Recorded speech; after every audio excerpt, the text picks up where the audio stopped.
Welcome to Stories Before Sleep. Today we journey back more than 3,000 years to one of the most legendary wars ever told, the Trojan War, a story of gods and mortals, of love and betrayal, of glory and ruin. Before we begin, don't forget to like this video, subscribe to the channel, and hit the notification bell so you won't miss the next great story from history and myth. Now let us step into the flames of Troy and witness how a single choice sparked a war that shook the ancient world. In Greek mythology, few events loom as large as the Trojan War, a legendary conflict where kings, warriors, and princes gathered, and even the gods themselves took sides in the affairs of mortals. For centuries, poets, playwrights, and storytellers have returned to this war, weaving its battles and heroes into the very fabric of Western memory. The most famous accounts are found in Homer's monumental epics, the Iliad and the Odyssey. Yet no single work tells the entire saga of Troy. What we know today is pieced together from many sources. Virgil's Aeneid, fragments of lost epics such as the Cypria, the Little Iliad, and the Ethiopies, and tragedies by Euripides and Sophocles. Together they form a mosaic of myth, history, and legend. Our story begins not on the battlefield, but on the slopes of Mount Ida near Troy. Here lived a young shepherd, Paris, handsome and carefree, tending his flocks in the quiet valleys. One morning through the mist, three radiant figures appeared before him. Goddesses of Olympus: Hera, queen of the gods and patron of marriage; Athena, goddess of wisdom and war; and Aphrodite, goddess of love and beauty. They bore with them a golden apple inscribed with the words, "For the fairest." Each goddess claimed the prize. Each believed herself the most deserving. Their quarrel, however, had begun long before, at a fateful wedding feast. The sea goddess Thetis had wed the mortal king Peleus. All the gods had been invited, save for one, Eris, goddess of strife. Spurned and humiliated, Eris hurled a golden apple into the banquet, setting in motion a rivalry that would ignite a war. Now before Paris, the three goddesses sought to sway his judgment with promises. Hera offered him dominion over the world. Athena promised wisdom and eternal glory in battle. Aphrodite, smiling gently, whispered another temptation: "Choose me, and the most beautiful woman in Greece will fall in love with you." Young Paris, untested and innocent, cared little for power or conquest. To him, the promise of love was irresistible.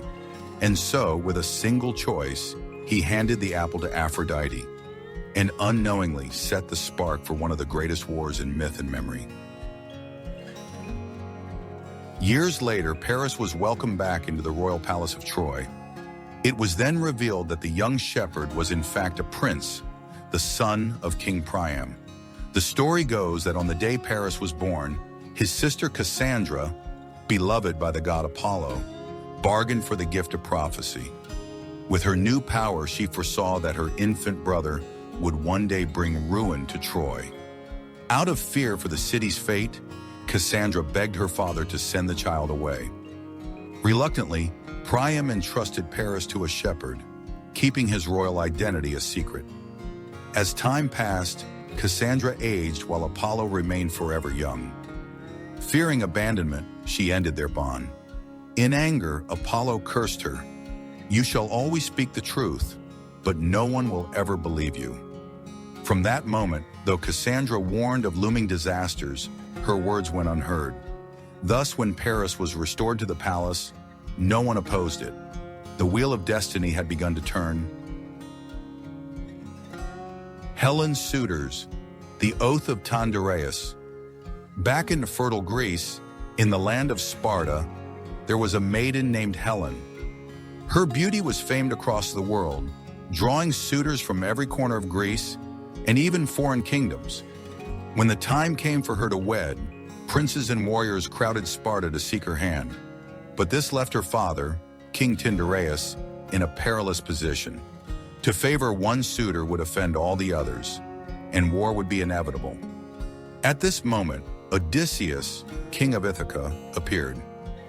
Unlike the others, he lacked wealth and noble lineage, but he was shrewd and perceptive. Reading the king's troubled heart, Odysseus offered a solution in exchange for the hand of Penelope, the king's niece, whom he had come to love. Though once among Helen's suitors himself, Odysseus had recognized the peril in her beauty. To him, Penelope's quieter grace was enough, a bond that felt destined. Tyndareus agreed, and Odysseus proposed a pact. Before Helen made her choice, all suitors must swear a solemn oath. Whoever she chose, the rest would honor the marriage. And if ever that union was threatened, they would unite to defend it with their lives and honor. The plan was sound, and so the princes swore before the gods. History remembers it as the Oath of Tyndareus, though it was truly Odysseus's design. Helen chose Menelaus, the youngest prince of Mycenae. Within a few years, Menelaus became king, and Helen his queen. The oath seemed destined never to be invoked, until the day she fled with a man named Paris. The abduction of Helen, Agamemnon assembles the host. Years after Helen's marriage, misfortune arrived from the east. Paris, now a guest in Sparta, was welcomed by Menelaus. Yet beneath the guise of diplomacy, his eyes were fixed on Helen. Aphrodite had given him a magical girdle, one that could stir irresistible desire. With its aid, Paris seduced Helen and spirited her away from Sparta. Not only the queen, but also the treasures of the palace. Menelaus returned to find betrayal. A guest he had honored had stolen his wife, his wealth, and left behind a young daughter, Hermione, scarcely a year old. Enraged, Menelaus sailed to Mycenae to seek aid from his brother, King Agamemnon. For Agamemnon, the request was welcome. He had long sought reason to conquer Troy, a city that commanded the vital gateway between the Mediterranean and the Black Sea, the lifeline of trade across 3 continents. With Troy as a foothold, Asia Minor itself could be his. Invoking the Oath of Tyndareus, Agamemnon summoned all who had once sworn to protect Helen's marriage. Bound by honor, they were compelled to march. What began as the theft of a wife became a clash of pride, power, and ambition, the spark that would ignite a war lasting 10 years. What began as an abduction soon revealed itself to be more than the theft of a queen. It was a collision of honor, power, and ambition between 2 worlds, Greece and Troy. Palamedes recruits Odysseus. While all of Greece was still in uproar over Helen's abduction, on the island of Ithaca, Odysseus enjoyed quiet days with his wife Penelope and their newborn son Telemachus. Life seemed destined to remain peaceful until trouble arrived without warning. One morning, a messenger from Mycenae placed a summons directly in Odysseus's hands, a call to arms from Agamemnon. Reading it, Odysseus bristled with anger. What bond do I have with Menelaus that I must abandon wife and child, drag Ithaca's men into a meaningless war? And to think, it was I who conceived the oath that binds us. Determined to escape his duty, Odysseus feigned madness. He dressed in rags, crowned his head with straw, and yoked himself to a plow. Instead of sowing grain, he scattered salt upon the fields, muttering nonsense like a lunatic. But Palamedes, renowned for his cunning, was not so easily fooled. Sent to oversee him, he ordered that little Telemachus be placed directly before the plow. At the sight of his child, Odysseus cried out and swerved aside, his ruse exposed. No longer able to refuse, Odysseus bid a sorrowful farewell to his family and journeyed to Mycenae. Agamemnon received him warmly and asked, "Our forces are gathering. Tell me, how can Troy be defeated?" Odysseus replied calmly, "Victory is impossible without Achilles." Agamemnon frowned. Achilles had never been a suitor of Helen, and so was not bound by the oath of Tyndareus. Yet the king knew, without the young warrior of divine blood and unmatched skill, Troy's walls would never fall. Thus he entrusted Odysseus with the task of recruiting Achilles. Odysseus recruits Achilles. Achilles was no ordinary man. He was the son of King Peleus and the sea goddess Thetis, the very couple whose fateful wedding had set this saga in motion. From his birth, prophecy foretold that Achilles would be the greatest hero of his age, yet destined to die young on a distant battlefield. For Thetis, this prophecy was a wound that never healed. Glory mattered little compared to her son's life. Desperate to protect him, she carried the infant down to the river Styx, where the dead crossed into the underworld. She dipped him into its sacred waters, making his body invulnerable, except for the heel by which she held him. From this would come the phrase Achilles' heel, the fatal weakness in every mortal. But even this was not enough to ease a mother's fear.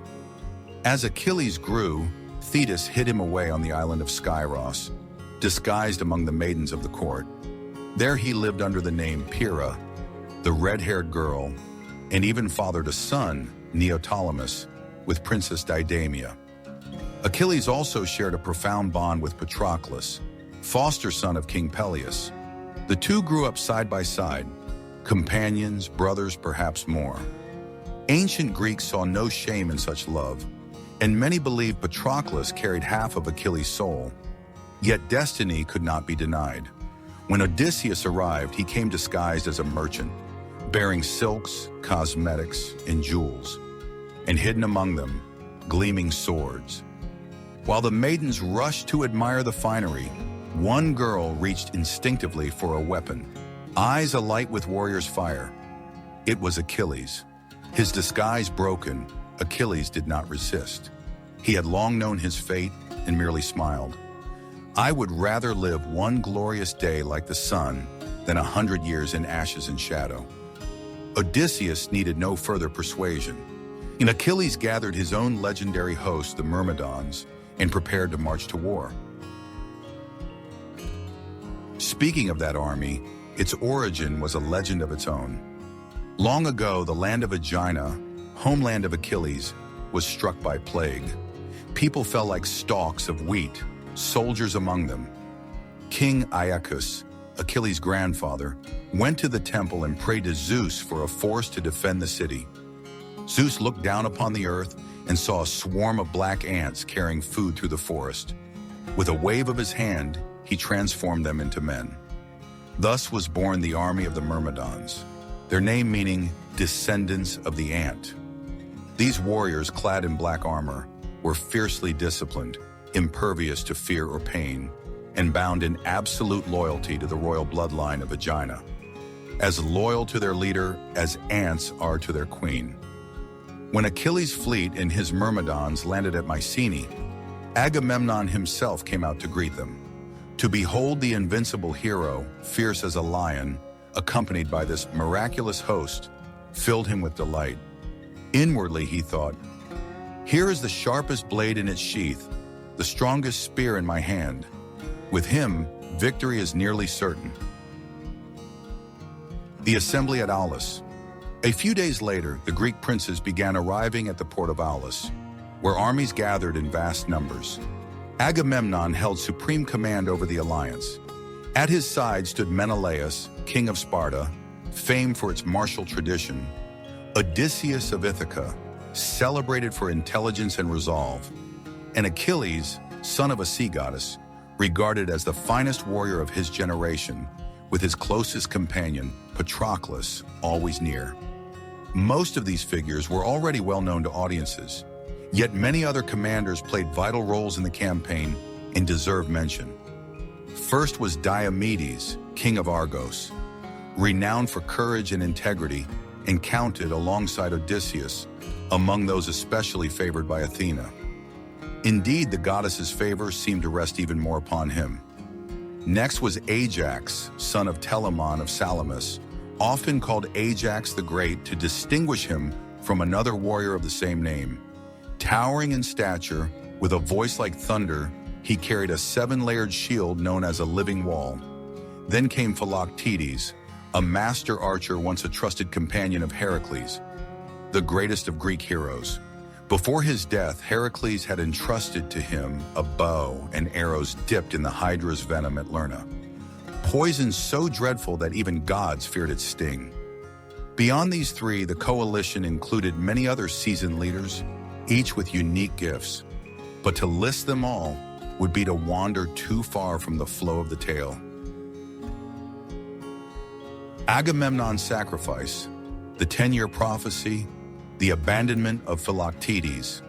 The Greek army stood ready to depart. Warships covered the sea, soldiers arrayed in perfect ranks, their spirits ablaze. Yet for days the waters lay still.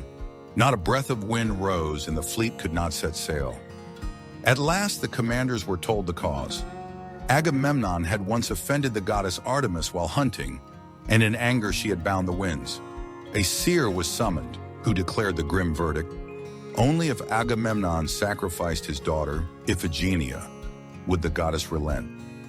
Compelled by fate, Agamemnon summoned his daughter to the camp and prepared the ritual. But at the moment the sacrificial fire was lit, Artemis descended in a veil of mist, carried Iphigenia away, and made her a priestess in her service. Instantly the winds returned, and the fleet could sail. Yet this act sowed a seed of vengeance. Clytemnestra, Agamemnon's wife, would never forgive him. Her hatred would one day seal his doom. Before departure, the commanders held a great sacrifice beneath an oak near the camp. In the midst of the rite, a serpent emerged from the roots, devoured 9 fledglings in a nest, and then turned to stone. The priest declared the omen: the war will last 9 years. In the 10th, Troy will fall. The prophecy lifted morale, and the entire fleet launched across the Aegean toward Troy. But disaster struck again on a desolate island. There, Philoctetes was bitten by a serpent after disturbing an ancient shrine. The wound festered, oozing and foul, its stench unbearable. Fearing the sickness would break the army's spirit and give Troy time to prepare, Odysseus urged Agamemnon to leave him behind. The counsel was accepted. Philoctetes was abandoned, left with nothing but his bow for company. He endured 10 years of solitude until fate would call his name again in the final chapter of the war. 10 years of war, Troy the Unconquerable. The first landing on Trojan soil is told with awe. The city of Troy, the mightiest fortress of Asia Minor, had been built in the age of Prince Ilus, descendant of Dardanus. In a dream, Zeus had commanded Ilus, "Lead a white cow. Where it lies down, there you shall build your city." The cow rested on a plain near the sea, and there Ilus founded Ilios, the city that would one day be known as Troy. Generations later, under King Laomedon, the gods Apollo and Poseidon conspired to overthrow Zeus. Failing, they were cast down to earth and forced into servitude, compelled to build Troy's walls. Though angered, they labored still, and the result was a fortress so strong it seemed impregnable. And there was more. One day a meteor fell upon the land of Troy. From its iron, Laomedon forged a statue of a goddess enshrined in the temple. This sacred image became known as the Palladium, and prophecy declared, as long as the statue remains within the city, Troy will never fall. Set high upon a hill, shielded by allied cities of Asia Minor, Troy was not only strong in walls and gods, but also in reinforcements. For this reason, Agamemnon could never hope to storm it alone. Only by summoning every hero of Greece into a single alliance could such a city be challenged. The first landing. On a misty morning, the Greek fleet advanced silently toward Troy's shores, yet the Trojan army was already drawn up in ranks, led by Hector, son of King Priam. Hector was not only the crowned prince, but Troy's finest commander, defender of the city, symbol of courage and honor. Though he loved peace, he stood at the front lines on this fateful day. On the Greek ships, fear rippled through the men, for prophecy warned, the first to set foot on Trojan soil will be the first to die at Hector's hand. Tens of thousands stood still, unwilling to tempt fate. Then suddenly Odysseus leapt forward. Shouts rang out, and a young warrior named Patroclus cried out and followed, leaping ashore. But before he could steady himself, Hector struck like the wind. His spear pierced Patroclus, and the young man fell, blood soaking the sand. The Greeks were stunned. Only then did they see Odysseus's cunning. He had cast a shield upon the ground and landed upon it, never touching the soil. Thus Patroclus, not Odysseus, was the first to set foot on Troy, and the prophecy was fulfilled. That day battle raged from dawn until dusk. Both sides suffered heavy losses, yet the Greeks could not break through. They withdrew to the coast, built their camps, and prepared for the long war ahead. Encirclement and conquest, ravaging Asia Minor. After the first landing, the Greeks understood one truth. Troy could not be taken by force alone. Its walls were too strong. To breach them would require strategy. Agamemnon altered the plan. Instead of storming the city, he ordered the army to establish camps along the coast, while detachments struck deep into Asia Minor, targeting Troy's allies. By severing their support, Troy would be isolated within its walls. Two of Greece's greatest champions stepped forward, Achilles and Ajax the Great.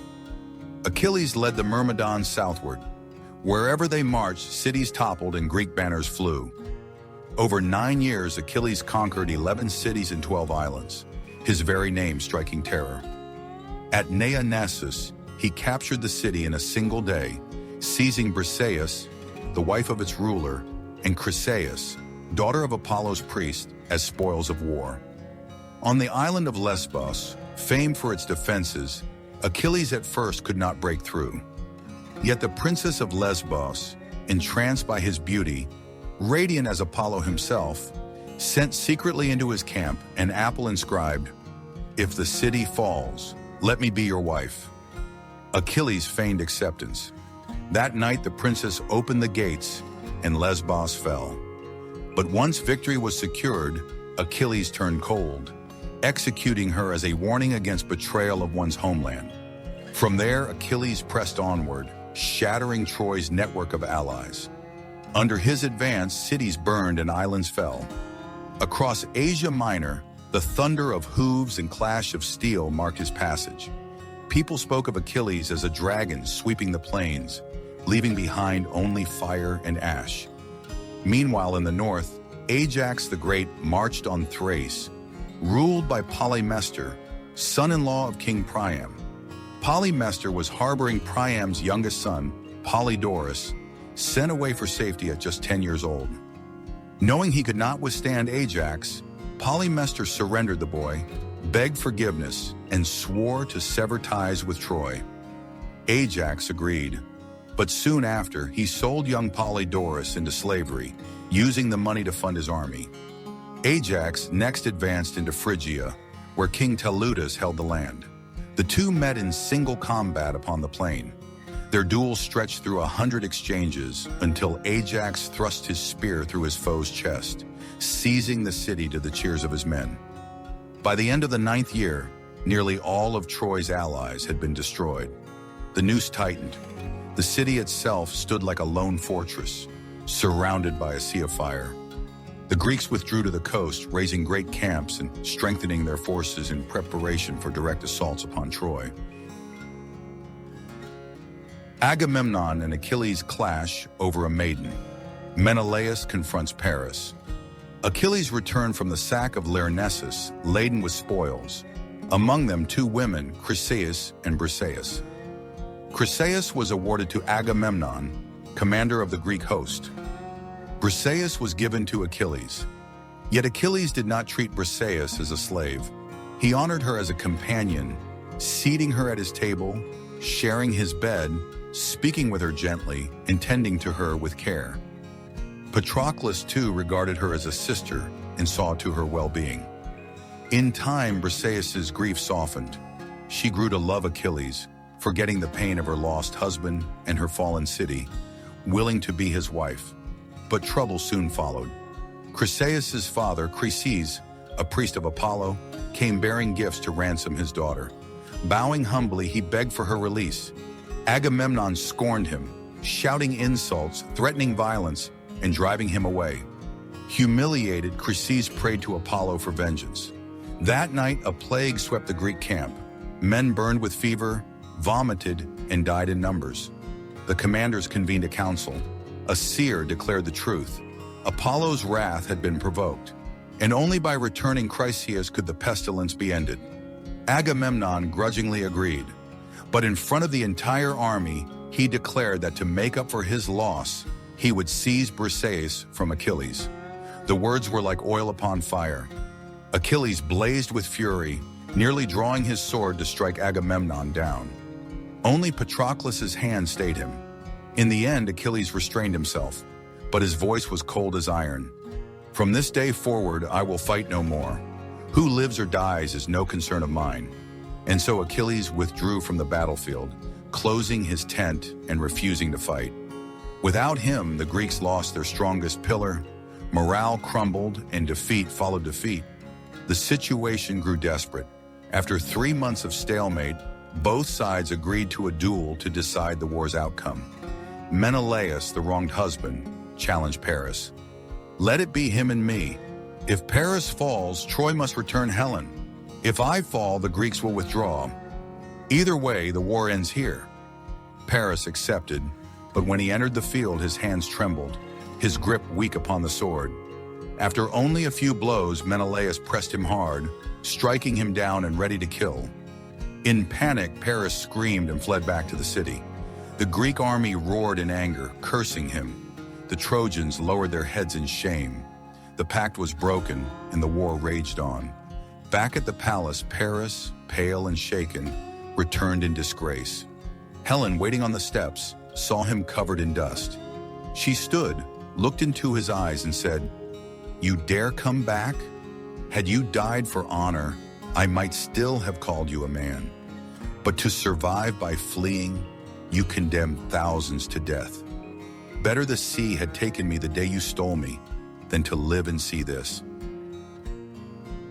Diomedes wounds the gods. Ajax faces Hector. Meanwhile, upon Olympus, Zeus convened the gods. In the radiant hall he sat, hair white as storm clouds, thunderbolt in hand, and spoke with power. The war below grows fierce. Blood soaks the earth.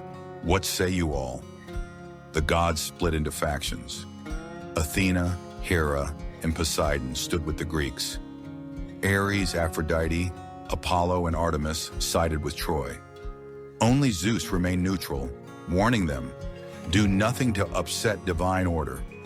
But the war below grew even more violent. Among the Greeks, one warrior rose to prominence, Diomedes, king of Argos.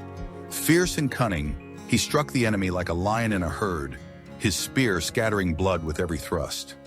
When he faced Pandarus, Trojan champion, Diomedes did not flinch.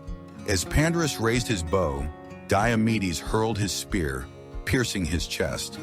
Pandarus fell lifeless to the ground. Then came Aeneas, Hector's cousin and deputy, son of Aphrodite. Strong and fearless, he clashed with Diomedes for 10 bouts. But though powerful, Aeneas fell wounded, bloodied, and near death. Seeing her son imperiled, Aphrodite descended to save him. Yet Athena had granted Diomedes divine strength. His spear shone with unearthly light, harder than diamond, capable of piercing even divine flesh. Diomedes thrust, striking Aphrodite's hand. From her wound flowed golden ichor, not red, but luminous as liquid fire, and wherever it fell, flowers sprang forth. Crying out in pain, she fled back to Olympus. Enraged, Ares descended in a blaze of fire. Again, Athena empowered Diomedes, and his spear drove deep into the war god's side. Ichor poured forth like a river, and Ares staggered, forced to retreat. At that moment, Apollo appeared to save Aeneas. In his fervor, Diomedes dared to strike even him. But Apollo thundered, "Mortal, you dare raise your hand to me? Step back! Know your limits!" The sound split the mountains, shaking the earth. Diomedes froze. Athena whispered, "Against Aphrodite or Ares, I can aid you, but Apollo, even I must respect his power." Thus Diomedes stood aside as Apollo carried Aeneas away. On Olympus, Aphrodite and Ares returned wounded and shamed. Zeus's voice thundered, "From this moment, no god shall intervene directly in this war. Any who defy me will be cast into Tartarus." The gods obeyed. None dared to answer back. News spread quickly that Diomedes had wounded even the immortals. Fear gripped the Trojans. They sent envoys with treasure, offering to return all Paris had stolen, except Helen. Diomedes laughed aloud. "This war is no longer for a woman. It is the destiny of Troy." The envoy, pale with fear, returned to Troy. Soon after, a rider came forth from the gates. It was Hector. He halted between the armies and cried aloud, "I am Hector!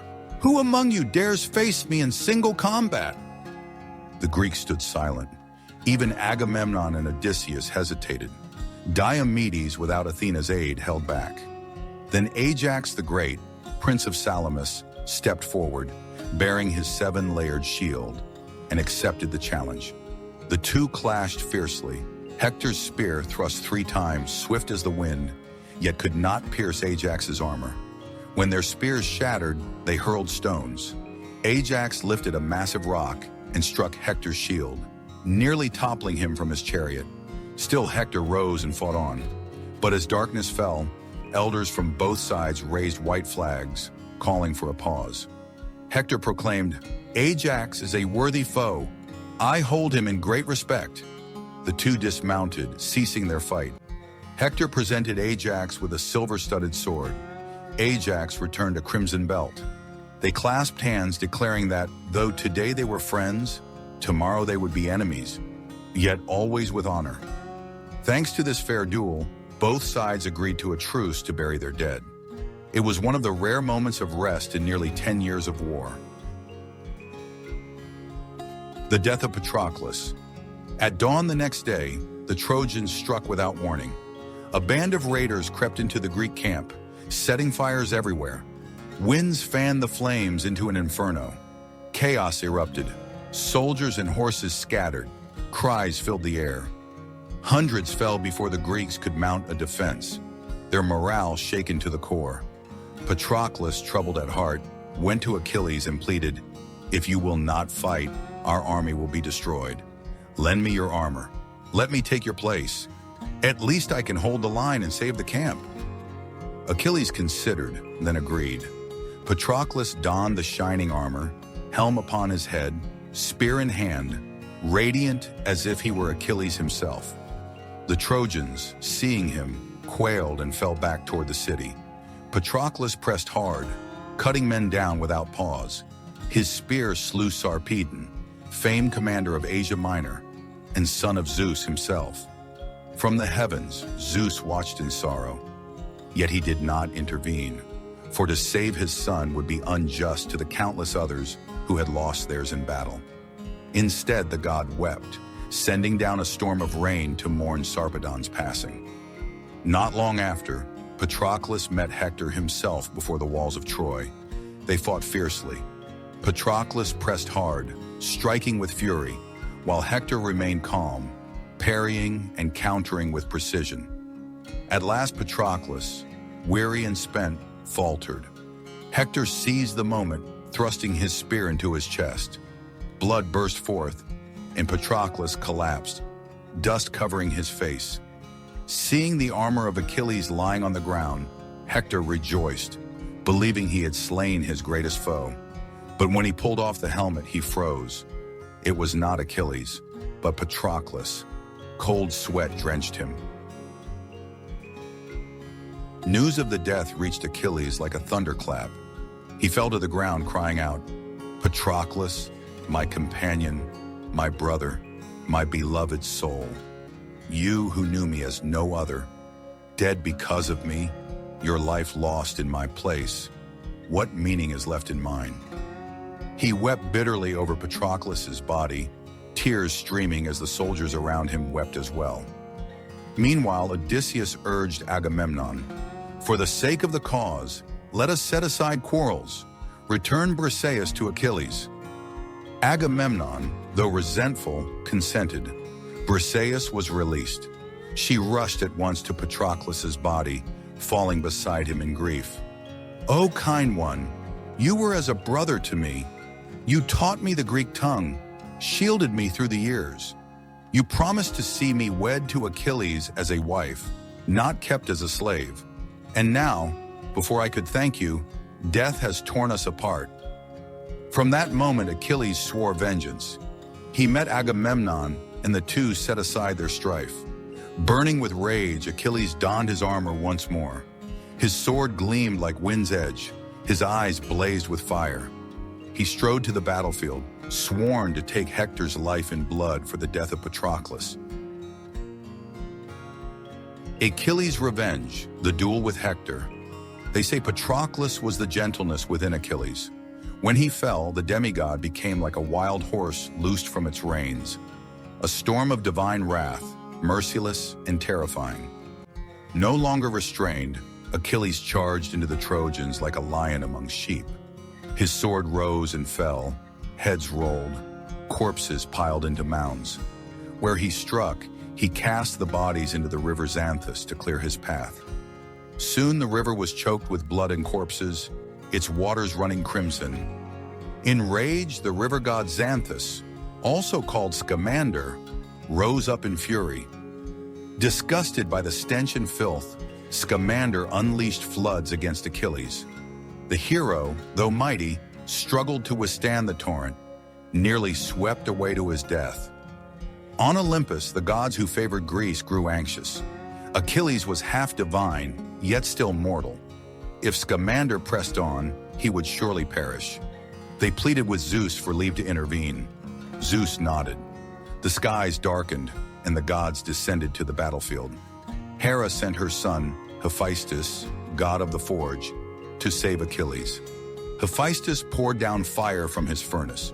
Flames scorched the river, smoke rose in choking clouds, fish boiled, the riverbed lay bare. Water yields to fire, and Hephaestus's divine blaze, the might of one of the 12 Olympians, far surpassed the strength of a river god.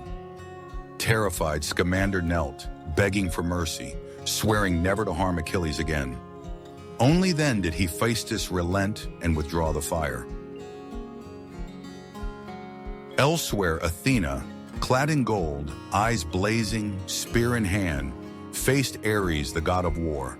He raged like a tempest, his hair bristling, his body radiating slaughter. They grew to colossal size, clashing with earth-shattering force. Mountains shook, the ground split apart. Athena seized a peak and hurled it into Ares' throat. With a thunderous crash, the war god toppled, crushing 70 miles of land beneath him. Aphrodite rushed to his aid, but Athena struck her with a kick to the chest. The goddess tumbled backward, writhing in pain. On another front, Poseidon, towering 10 fathoms high with trident in hand, advanced on Apollo. But Apollo refused to fight. "I will not raise my hand against kin, not from fear, but from knowing my bounds." From above, Artemis mocked, "Brother, you are god of light, yet you cower like a shadow. Is Poseidon so fearsome that you shrink away?" Her words were cut short. Hera stormed in, face stern, voice thunderous. "Insolent child! You dare insult your elders!" She seized Artemis's silver bow and struck her over head and shoulders. Weeping, Artemis fled back to Olympus. Watching, Hermes only smirked. When Leto, mother of Apollo and Artemis, approached, he shrugged. "If you wish, take this as my defeat. Better that than to make us a laughingstock before the world." With that, he vanished in golden light. Achilles slays Hector. Meanwhile, Achilles had reached the gates of Troy. Aeneas rode forth to meet him. "I am a son of the gods, as are you. Do not think yourself the only one with divine blood."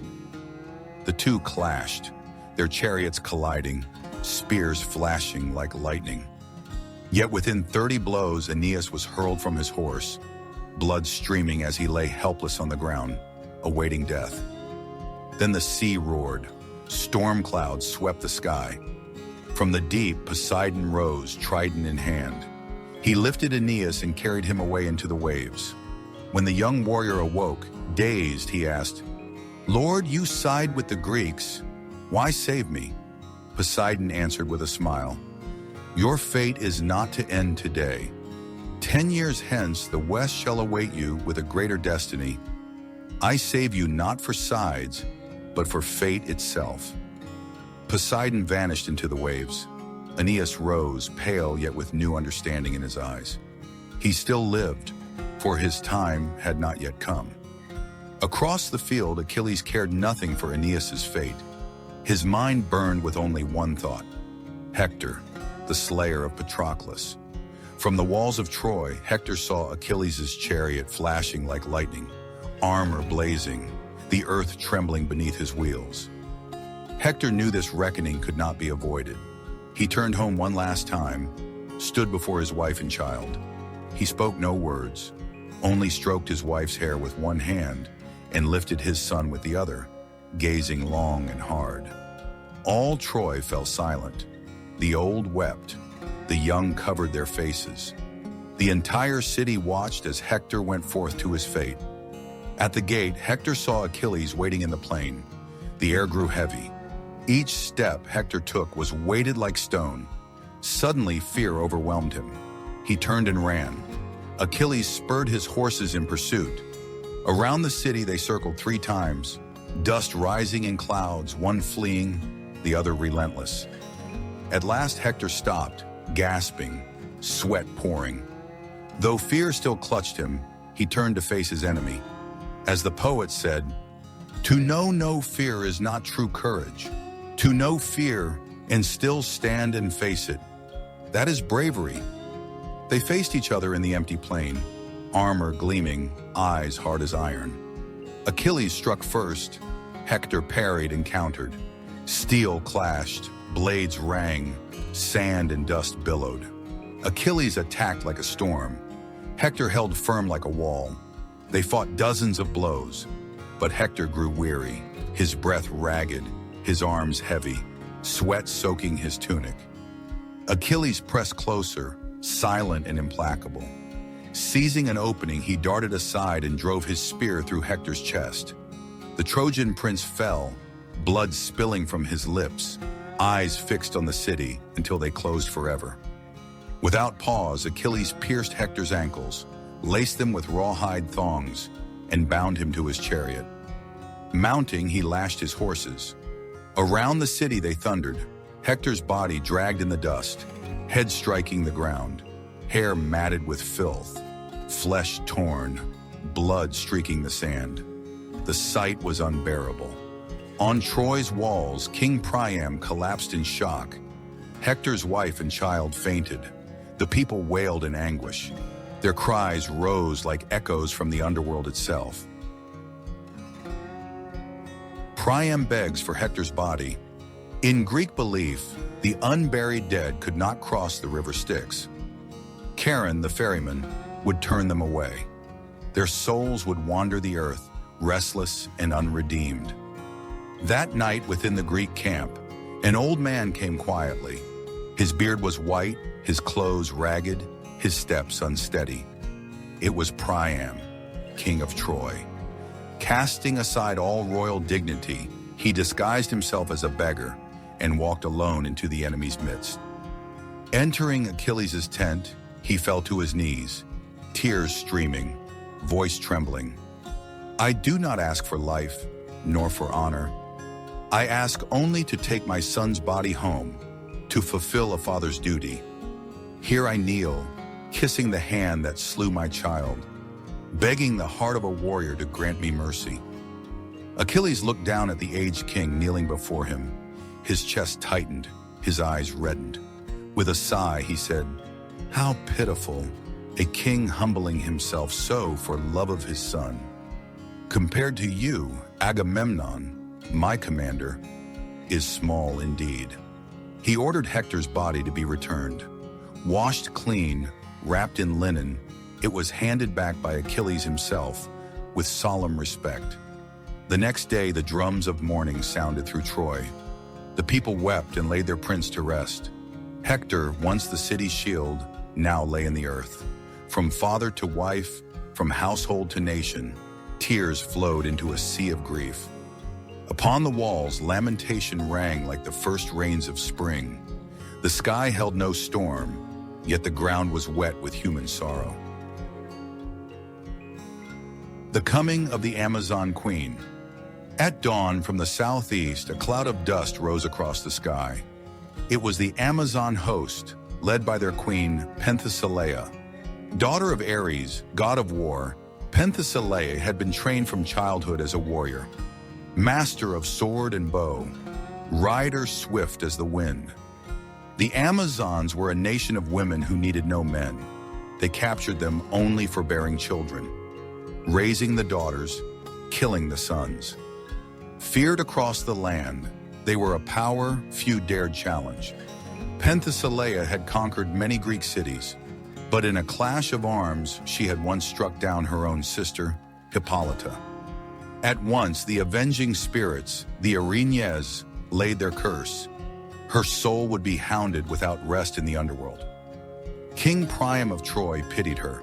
He made atonement for her in the temple of Artemis. In gratitude, Penthesilea led her warriors to aid Troy, both to repay his kindness and to seek a glorious death that might ease her guilt. That very morning, Penthesilea fought like a lioness, scattering the Greeks, slaying captains, staining the river Scamander with blood. The Greek host faltered, nearly broken, all but Achilles. Then Achilles donned the shining armor forged by Hephaestus and rode forth. Penthesilea did not shrink. They clashed with a fury like a storm. She struck blow after blow, but Achilles evaded each. At last, his sword fell like lightning, piercing her chest. The Amazon queen fell from her horse, dead. Her wish was fulfilled. When Achilles removed her helmet to claim it as spoil, he froze. Beneath it was a face of radiant beauty. Struck with sorrow, he mourned the waste. But Thersites among the Greeks mocked him, jeering at his weakness, even moving to gouge out the queen's eyes. Enraged, Achilles struck him down with a single blow, shattering his skull. Days later, dark clouds gathered in the south. An army from Ethiopia advanced, led by Memnon, son of Eos, goddess of the dawn. The death of Achilles. Memnon was tall and powerful, skin black as polished stone, eyes gleaming like silver. He wore armor forged by Hephaestus himself. In battle, he cut down Greek champions in succession, shaking their ranks. Achilles could not stand aside. He met Memnon, and they fought for hundreds of blows, the sky echoing with their fury. At last, Achilles drove his spear through Memnon's breastplate, slaying him. In his triumph, Achilles pursued the Trojans to their gates. There, Paris lay in wait upon the walls. Guided by Apollo, he loosed an arrow that struck Achilles in the heel, the one place untouched by the waters of Styx. Achilles roared, then fell, eyes wide and unclosing. The Trojans rushed to seize his body, to avenge Hector. But Odysseus held the line, while Ajax the Great bore the corpse upon his back and carried it away. The funeral of Achilles was heavy with grief. The sky grew gray. The sea thundered as if in mourning. Briseis threw herself upon his body, her hair disheveled, her cries piercing the camp. From the black waves, Thetis, mother of Achilles, emerged. She took her son in her arms and wept. Achilles, once cradled in my hands, now lifeless in my embrace. O fate, how cruel you are. The gods upon Olympus were silent. None intervened. After the pyre burned, his ashes were placed in a golden urn forged by Hephaestus and laid beside his beloved companion, Patroclus. The golden armor, the death of Ajax. After the rites, Thetis rose before the host, holding aloft Achilles' golden armor, shining like the sun. Of the two who bore Achilles back, Ajax, the mighty warrior, and Odysseus the cunning. This armor shall go to the one most worthy." The Greek leaders debated. Some favored Ajax, who had carried the body of Achilles through the fury of battle, a deed of immense courage. Others spoke for Odysseus, who, though not as strong, had fought the rear guard, shielding the retreat. At last, the Greeks held a vote. The decision fell to Odysseus. The golden armor of Achilles would be his. Ajax heard the verdict with a face of stone. He said nothing, returned silently to his tent. That night, drinking alone, his heart seethed with rage. Muttering through clenched teeth, he growled, "I, Ajax, who once shielded comrades with my own body, now outdone by a man of words. The world has turned upside down." Wine clouded his mind, fury burned in his eyes. Seizing his sword, Ajax stormed into Odysseus's quarters. In the flickering shadows, he saw a pale figure, bound it hand and foot, hung it from a post, beat it savagely, and finally cut off its head. But as dawn broke, the haze of drink lifted. Ajax stared in horror. What he thought was Odysseus was nothing more than a great sheep, bloodied and slain. Then he understood. Athena had driven him mad, twisting his sight. Shamed, broken, Ajax could no longer face his fellows.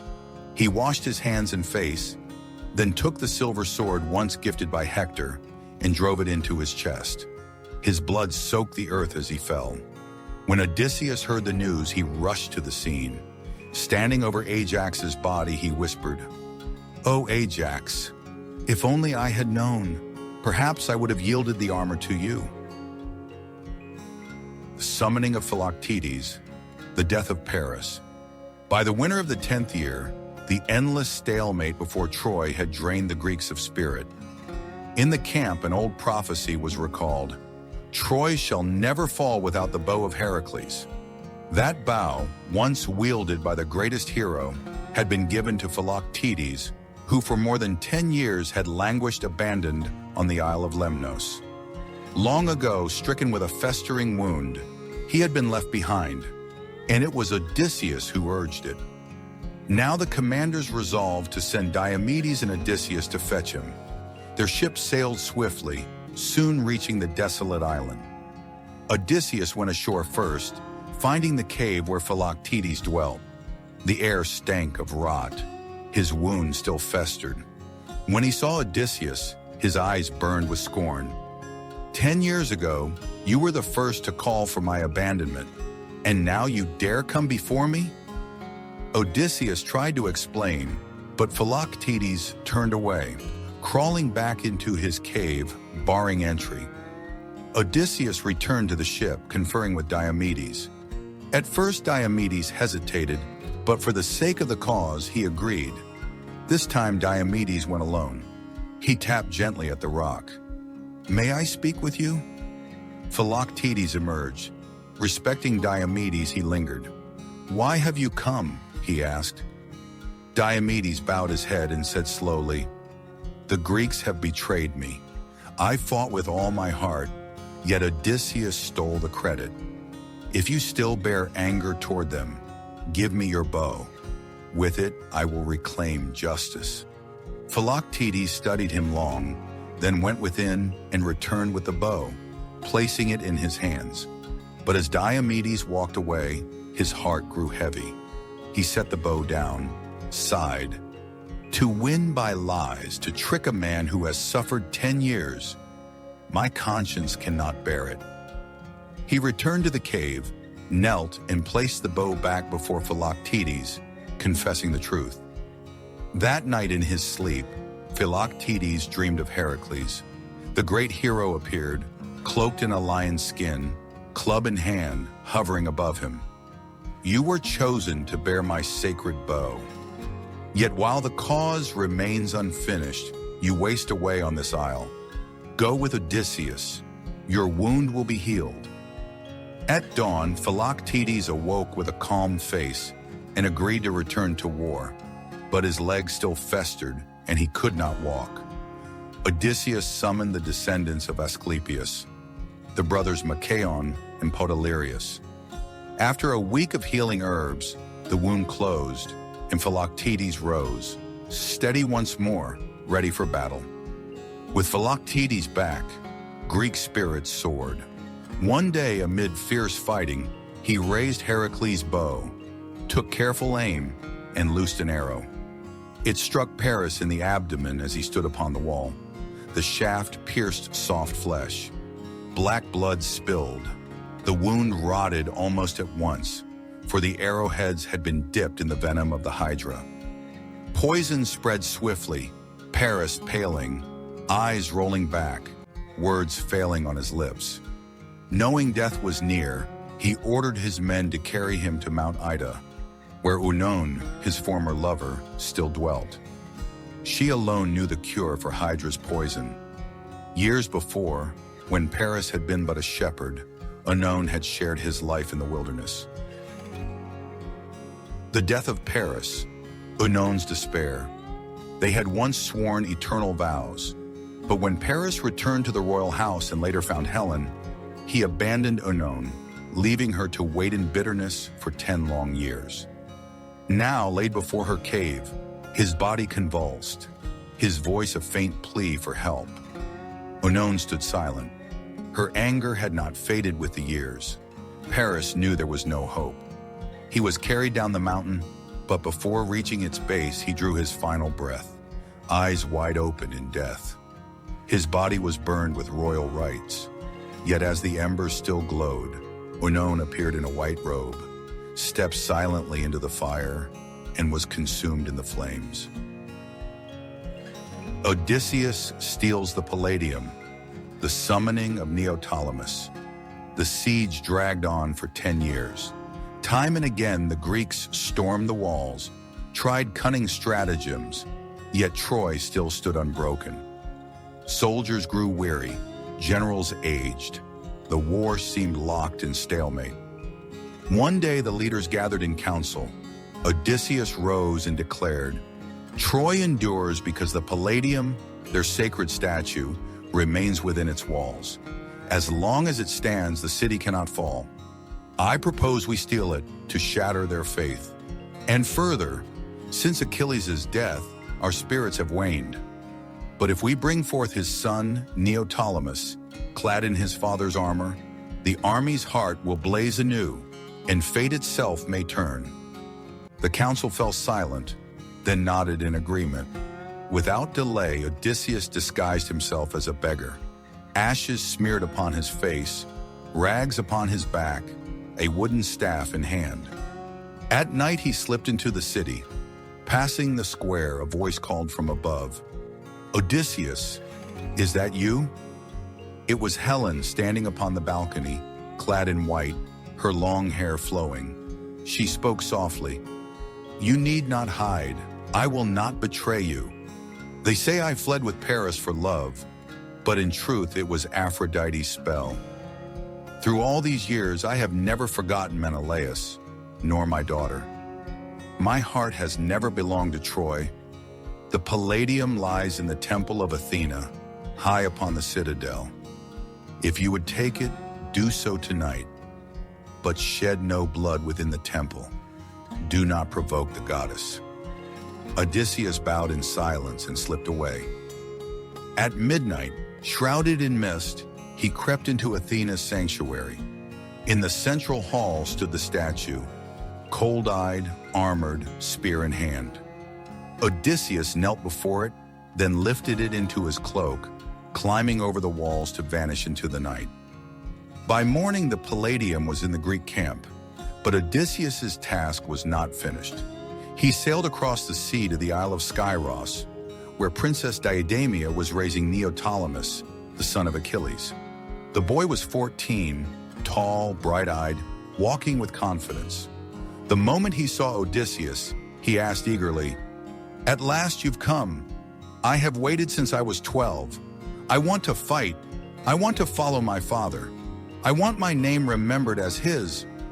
Odysseus said nothing, but opened a chest and drew out Achilles' armor.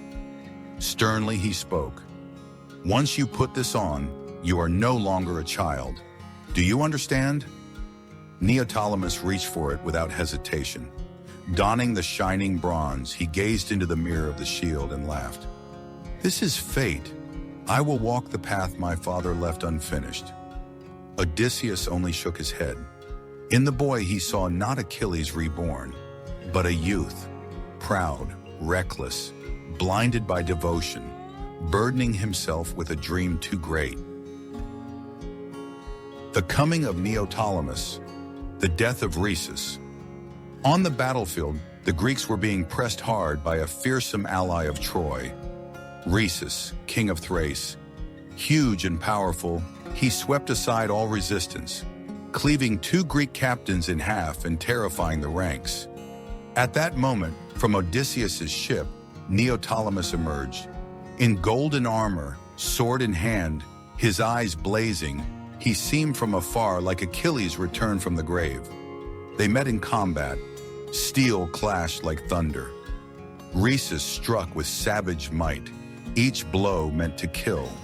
But Neoptolemus darted like lightning, countering with storms of steel. At last he drove his blade through Rhesus's heart. The Thracian king toppled, eyes rolling back. The victory was resounding. Neoptolemus pressed on, felling 6 more Trojan captains. Panic spread. The Trojans fled, their lines shattered. Greek cheers roared across the plain. All rejoiced, all but Odysseus, who stood apart, shaking his head. The boy is fierce, but his mind is unripe. He knows nothing of the world, only slaughter. Rash, arrogant, bloodthirsty. The wooden horse of Troy. For 10 long years, the Greeks had besieged Troy. Blood had soaked the soil, warriors had fallen by the thousands, and the battlefield lay scarred in red. One day, beneath a clear sky and a windless sea, Troy's scouts brought astonishing news. The Greek camp stood deserted. The ships had raised sail and vanished over the horizon. King Priam and his people were baffled. Some said the enemy had grown weary and withdrawn. Others feared it was trickery. Yet the campfires lay cold, the watchtowers empty. On the plain before the city, they found a strange sight.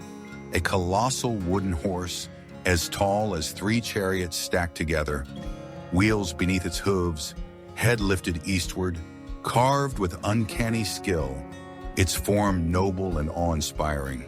The people crowded around in wonder. Priam and his captains argued. Some urged it burned, others smashed, while some feared it sacred and dared not touch it. At that moment, patrols seized a Greek deserter. Brought before the king, he confessed, "Our commander Agamemnon offended Athena and was struck with sickness, trembling, near death. To appease her, we built this horse as an offering, then sailed away." Hearing this, Priam rejoiced. He ordered the horse dragged into the city and set in the central square. That night, Troy erupted with celebration. Music and laughter filled the streets. Incense drifted through the air. Drums and cymbals thundered. Believing the war finally over, the people gave thanks, rejoiced, and dreamed of peace. But at midnight, beneath the moon, the horse groaned. A hidden panel opened. Odysseus and 30 Greek warriors climbed down, spreading silently through the city. They slew the guards, flung open the gates, and raised their torches to signal the fleet waiting in the dark sea. Like waves crashing ashore, the Greek army surged into Troy. War drums thundered, hooves pounded. Caught unprepared, the Trojans were slaughtered. Flames devoured houses, bodies piled high, blood ran through the streets. Amid the chaos, Odysseus commanded mercy for the innocent. Diomedes, unwilling to join in massacre, withdrew from the carnage. Within the palace, Menelaus found Helen. Enraged, he raised his sword to strike her down, but Odysseus intervened. Helen was bewitched by Aphrodite, not willing in her heart. She aided me in stealing the Palladium. She has never ceased to mourn her husband and daughter. Spare this cursed woman. Tears filled Menelaus's eyes. He lowered his blade and embraced Helen in grief. Elsewhere, Ajax the Lesser, son of Oileus, committed a crime that shook the heavens. He raped Princess Cassandra within Athena's temple. Odysseus demanded his death, but the other commanders restrained him. Reluctantly, Odysseus let him live, yet from that day counted Ajax the Lesser as dead to him. As for Neoptolemus, son of Achilles, though still young, he proved merciless. He spread fire and slaughter through Troy, leaving nothing but ruin in his wake. The fall of Troy, the fates of heroes. As Troy burned, Neoptolemus, son of Achilles, slaughtered King Priam in the very sanctuary, hurled Hector's infant son from the walls, and enslaved Hector's widow. Odysseus was awarded Queen Hecuba as a slave, but in secret compassion, he released her in the night. Agamemnon took Cassandra as his concubine. When Troy fell, only the young commander Aeneas, son of Aphrodite, escaped with his father and followers. Anchises, crippled in both legs, was borne on his son's back, while the boy Ascanius walked beside him. Carrying the Lares, the sacred statues of Troy's ancestors, Aeneas swore to raise new altars wherever destiny would lead. After 10 years of siege, glorious Troy was reduced to ashes in a single night. The Greeks after the war. On Olympus, the gods watched in fury. Temples desecrated, women violated, the city laid waste. Even those who had favored Greece grew wrathful. The victors would pay. Agamemnon, commander of the Greeks, returned at last to Mycenae, bringing Cassandra with him. But Clytemnestra still seethed with hatred for the sacrifice of her daughter Iphigenia. Seeing her husband with another woman, her rage boiled over. That night, as Agamemnon violated Cassandra, the princess foresaw doom but was cursed by Apollo. No one believed her. As Agamemnon reveled, Clytemnestra struck with an axe, splitting his skull, and killed Cassandra as well. Ajax the Lesser, though spared Odysseus' sword, did not escape Athena's wrath. At sea, a storm shattered his ship with Zeus's lightning. Ajax drowned in the waves. Menelaus and Helen, driven by storm to Egypt, dwelt there for a time. Old love rekindled. At last they returned to Sparta, where they lived in peace until death. Neoptolemus, son of Achilles, wed Hermione, daughter of Menelaus and Helen. But she loved Orestes, son of Agamemnon. Together they plotted his death. At a sacrifice, Orestes struck from behind, killing Neoptolemus in the temple. Odysseus, on his voyage home, blinded Polyphemus, son of Poseidon. In vengeance, the sea god unleashed storms that drove him through years of wandering, among monsters, enchantresses, and trials without end. Only after 10 years did he return to Ithaca, to Penelope. This tale is told in the Odyssey. Diomedes, who had refrained from Troy's sack, reached Argos in only 4 days. But Aphrodite, still enraged from her wound, cursed him. His wife took lovers and set one upon the throne. Ambushed, Diomedes prayed to Hera for deliverance.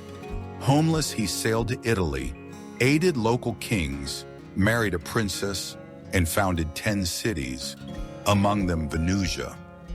After his death, Athena raised him to divine rank. The legacy of Troy. Aeneas, last scion of Troy, journeyed west across the sea for 100 days until he set foot in Italy. There he met Diomedes once more. Enemies no longer, they made peace. Diomedes returned to him the Palladium, the sacred statue once stolen by Odysseus.